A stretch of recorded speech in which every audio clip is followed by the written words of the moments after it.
नमस्ते दोस्तों, आज की कहानी तांत्रिक विद्या से बदला लेने की है। तो चलिए कहानी शुरू करते हैं। ये किस्सा एक लड़के अंजनी का है, जिससे मेरी हमेशा से अनबन रही है और मैं उसे देखना भी पसंद नहीं करता। वो लड़का बदमाश किस्म का था। उसका काम ही लड़ाई करना और दूसरों के लिए मुसीबत खड़ी करना था। लेकिन यही कारनामे उसके लिए बहुत भारी पड़े और उसकी स्थिति पागलों जैसी हो गई। उसका मानसिक संतुलन बिगड़ गया और बेवक्त इस संसार से चला गया। अब यहाँ से किस्सा शुरू होता है। दोस्तों, मारपीट करना और अपनी दादागिरी से दूसरे लड़कों को धमकाना उसकी शान थी। एक बार वो किसी के बुलाने पर किसी गैंग के लड़के की मरम्मत या कहीं पिटाई करने गया। उसने उस लड़के को मार मार कर अधमरा कर दिया और वहां से भाग गया। जिस लड़के को पीटा गया था उसके मुंह से खून, सिर से खून बह रहा था। वो ऐसी जगह पर घायल पड़ा था जहां हाईवे का जंगल पड़ता है और वहां इक्का दुक्का गाड़ियां निकलने पर ही आवाज होती है, बाकी सुनसान ही रहता है। किस्मत से वहां एक भैंसे चराने वाला मवेशी गुजर रहा था।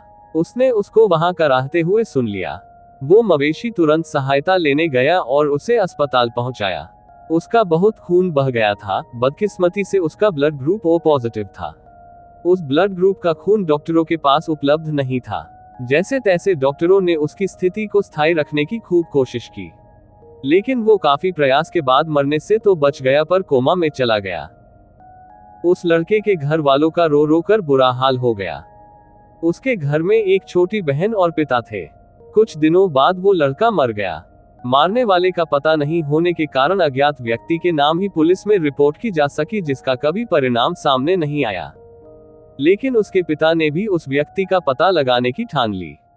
दोस्तों, किस्से के इस मोड़ पर रुककर मैं आपको ये बताना चाहता हूँ कि उस लड़के के पिता ने अपने गुरु से कुछ मंत्रों की साधनाएं सिद्ध कर रखी थी, पर गुरु के आदेशानुसार वो इसका उपयोग गुप्त रूप से दूसरों की भलाई में ही कर सकता था।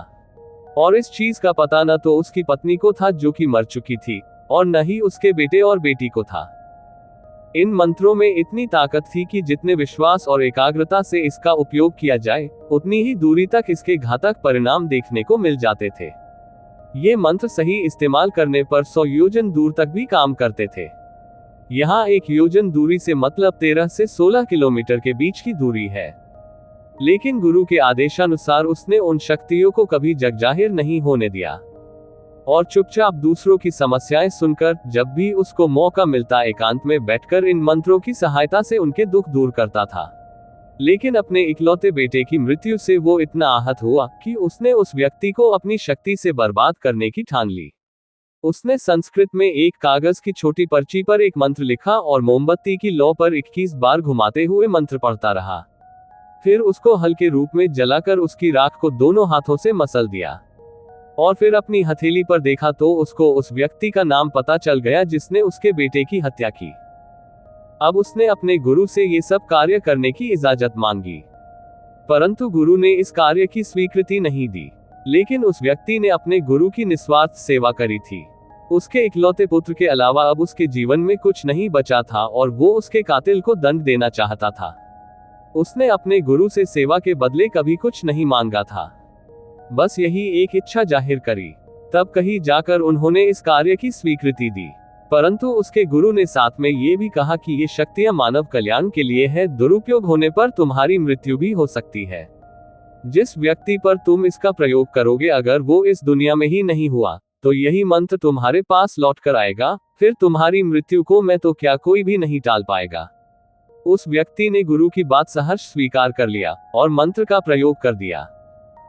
ऐसा करते ही उस लड़के उर्फ अंजनी के मुख से खून निकलने लग गया, मुंह से झाग आने लग गई और वो इधर उधर पलटी खाने लग गया। उसे अस्पताल ले गए। बड़ी मुश्किल से उसकी स्थिति पर डॉक्टरों ने काबू पाया, लेकिन ये तो केवल शुरुआत थी। इस मंत्र को 7 दिनों तक करना होता है।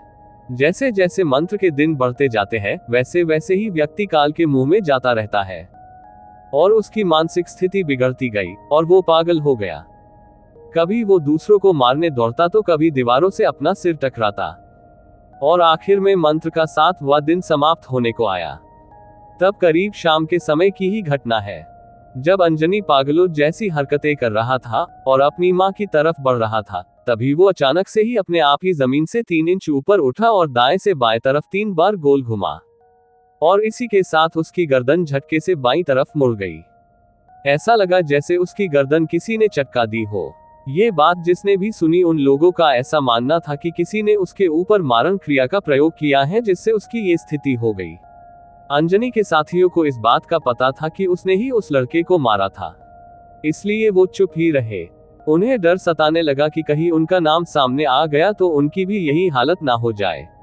इस घटना से यह बात तो साबित होती है कि जो व्यक्ति बिना वजह ताकत का गलत इस्तेमाल दूसरों को सताने में करता है, उसको भी सजा भुगतनी ही पड़ती है।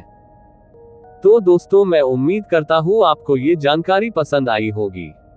अगर आपको कहानी पसंद आई तो मेरे चैनल को लाइक एंड सब्सक्राइब करें और अपना सपोर्ट दें। मेरे चैनल पर और भी इंटरेस्टिंग कहानियां और जानकारियां आपको मिलेंगी, तो सब्सक्राइब करें और कहानियां एंजॉय करें। जय श्री राम।